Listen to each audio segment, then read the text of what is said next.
சென்னை சைதாப்பேட்டையில் நகர்ப்புற வாழ்விட மேம்பாட்டு வாரிய வீடுகளை சாதிய பாகுபாடில் ஒதுக்கீடு செய்வதாக தவிக எம்எல்ஏ அருள் பிரகாசம் மீது குற்றச்சாட்டு எழுந்துள்ளது. பொதுவாக இத்தகைய வீடுகள் குலுக்கல் முறையில் அனைத்து சமூகத்தினருக்கும் வழங்கப்படுவது வழக்கமான ஒன்று. ஆனால் சர்ச்சைக்கு விதமாக பட்டியலினத்தை சேர்ந்தவர்களுக்கு தனிப்பகுதி ஒதுக்கீடு செய்துள்ளதாக புகார் அளிக்கப்பட்டது. இந்த சர்ச்சையின் அடிப்படையில் வழக்கறிஞர் விக்னேஷ் என்பவர் தவிக எம்எல்ஏ அருள் பிரகாசம் மீது குற்றச்சாட்டு வைத்ததால் வழக்கறிஞர் விக்னேஷ் மீது தாக்குதல் நடத்தப்பட்டதாக சொல்லப்படுகிறது.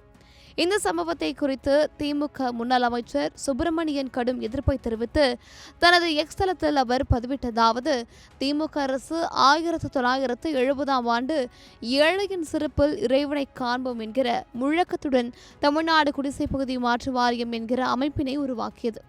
அதன் மூலம் சென்னையில் அடர்த்தியான குடிசைகள் நிரம்பிய பகுதிகளில் வசித்த மக்களுக்கு மாற்றிடம் ஒதுக்கிவிட்டு அங்கே அனைத்து வசதிகளுடன் கூடிய அடுக்குமாடி குடியிருப்புகளை கட்டித்தந்து அவர்களை அந்த அடுக்குமாடி குடியிருப்பில் அமர்த்தி அழகு பார்த்தது. இந்நிலையில் திமுக தலைவர் மு.க. ஸ்டாலின் அவர்கள் இந்த திட்டத்தின் மூலம் சென்னையில் பல்வேறு இடங்களில் அமைந்துள்ள ஏறத்தாழ 30 அல்லது 35 ஆண்டுகள் பழமையான கட்டிடங்களை நீக்கிவிட்டு மீண்டும் அதே இடத்தில் அதிக வசதியுடன் நவீனமான முறையில் வீடுகளை கட்டித்தரும்படி உத்தரவிட்டிருந்தார். காலை 9 மணியிலிருந்து இரவு 12 மணி வரை மே 31 ஒரு நாள் மட்டும். அந்த உத்தரவின் பேரில் பல 100 கோடி ரூபாய் செலவில் ஏறத்தாழ 2700 குடியிருப்புகள் சென்னை சைதாப்பேட்டை தொகுதியில் கோட்டூர்புரம், வாழைத்தோப்பு, சுப்புப்பிள்ளை தோட்டம், அப்பாவு நகர் ஆகிய பகுதிகளில் வீடுகள் கட்டி முடிக்கப்பட்டது.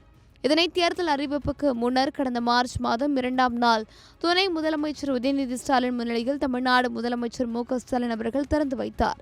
தமிழக சட்டமன்ற தேர்தல் நாள் அறிவிக்கப்பட்ட காரணத்தால் முதல்வர் திறந்து வைத்த வீடுகள் ஒதுக்கீடுதாரர்களுக்கு வழங்குகிற பணி நின்று போனது. தற்பொழுது புதிய ஆட்சி வந்ததால் வீடுகள் குடியிருப்புதாரிகளுக்கு வழங்குகிற பணி குடிசை மாற்று வாரிய அதிகாரிகளால் மேற்கொள்ளப்பட்டது.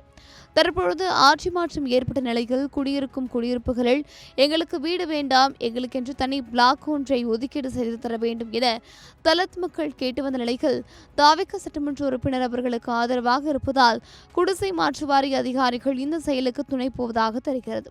மறைந்த தலைவர் கலைஞர் அவர்களால் உருவாக்கப்பட்ட குடிசை மாற்று வாரிய குடியிருப்பு ஒதுக்கீடானது சாதி பாகுபாடின்றி சமத்துவபுரங்களை கட்டித்தருவதற்கே இதில் சாதி பாகுபாடு காட்டுவது என்பது மிகப்பெரிய குற்றமாகும்.